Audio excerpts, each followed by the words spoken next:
Ahora le toca el turno a Daniel Fernández. La primera vez que leí su nombre fue entre las páginas de novelas de ese enfant terrible de las letras cubanas llamado Reinaldo Arenas. A veces lo llamaba Sacuntala, Daniel Sacuntala, Sacuntala la Mala y Daniel Sacuntala la Mala. Su novela Sacuntala la Mala contra la tétrica mofeta nos devela ese mundo fascinante y terrible de la vida cultural habanera de los años 60 y 70. Nadie mejor para contarlo que Daniel Fernández, quien sufrió persecución y encarcelamiento por sus convicciones y por su obra.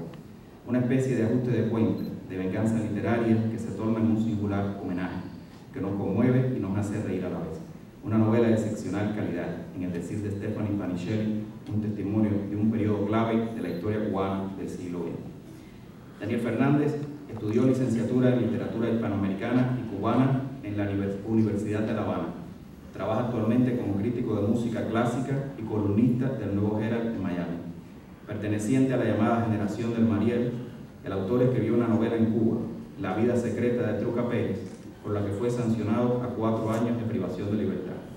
Fue indultado en 1979, año en que llegó a Estados Unidos. Ha escrito novelas históricas de próxima aparición y obras dramáticas, además de poemas y cuentos dados a conocer en distintas publicaciones literarias. Los dejo con Daniel.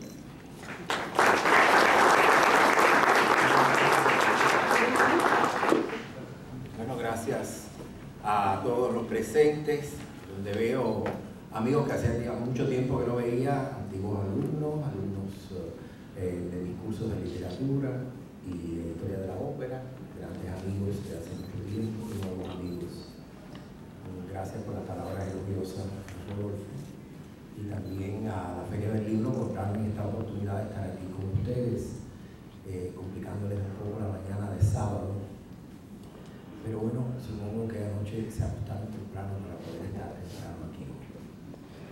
Ustedes saben que creo mucho en la magia, la astrología, la alquimia, el tarot, la brujería, la santería, las conspiraciones, las teorías de las conspiraciones, los platillos voladores.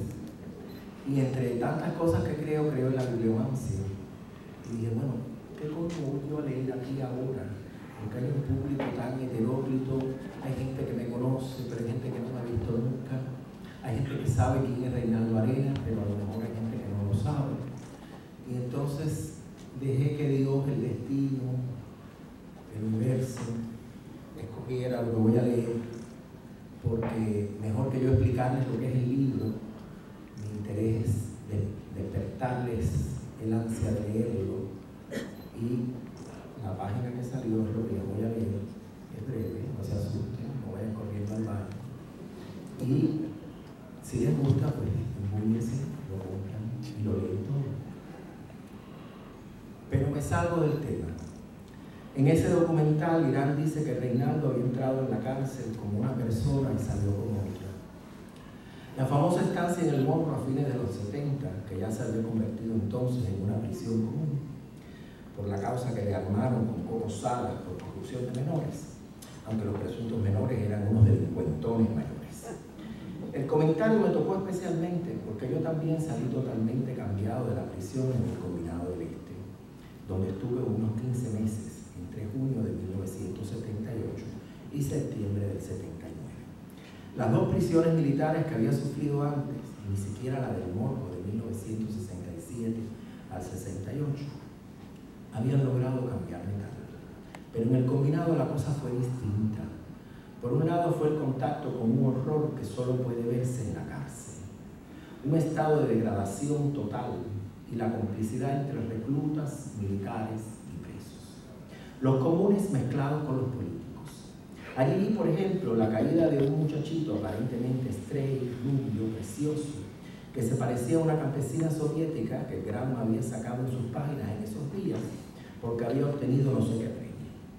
Como se llamaba Praskovia, el rubito quedó bautizado con ese apelativo por Jesús Castro Villalonga, el amigo mío que ya llevaba largo rato en la prisión y con el que había vuelto a encontrarme allí.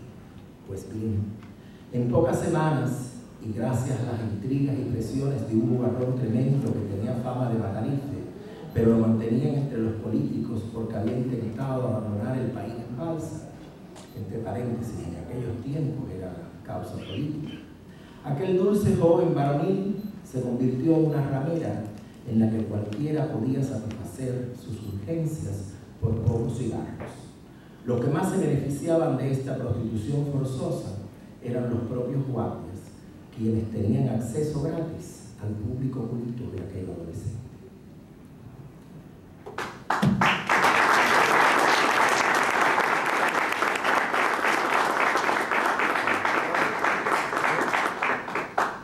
Gracias, Daniel. Bueno, le toca el turno a Luis de la Paz, el autor de Tiempo Vencido. Es el conjunto de 15 cuentos que, unidos a sus libros anteriores, son motivo suficiente para colocar a Luis de la Paz entre la mejor cuentística del exilio. 15 cuentos que evocan desde la pérdida de la inocencia hasta la muerte, pasando por la soledad, el desarraigo y el suicidio. Crónicas del absurdo de la existencia del hombre, desde el desmedido altruismo hasta el egoísmo despiadado, sin excluir al amor. Una atmósfera asfixiante emana a veces de los relatos que componen este libro.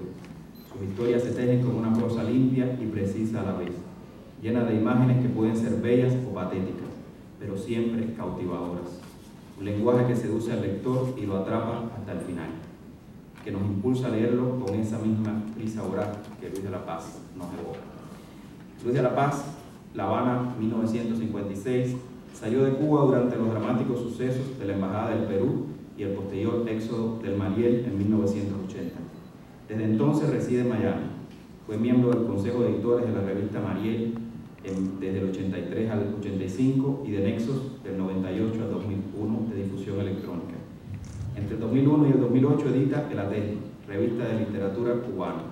Ha publicado los libros de relatos Un verano incesante y El otro lado, la recopilación de textos y documentos Reinaldo Arenas, Aunque anochezca. Un cuento suyo es recogido en Cuentos desde Miami, Barcelona 2004, y en Palabras con un joven suicida, de Editorial Silueta, Miami 2006. Es columnista además del diario Las Américas. Lo dejo con Luis de la Paz.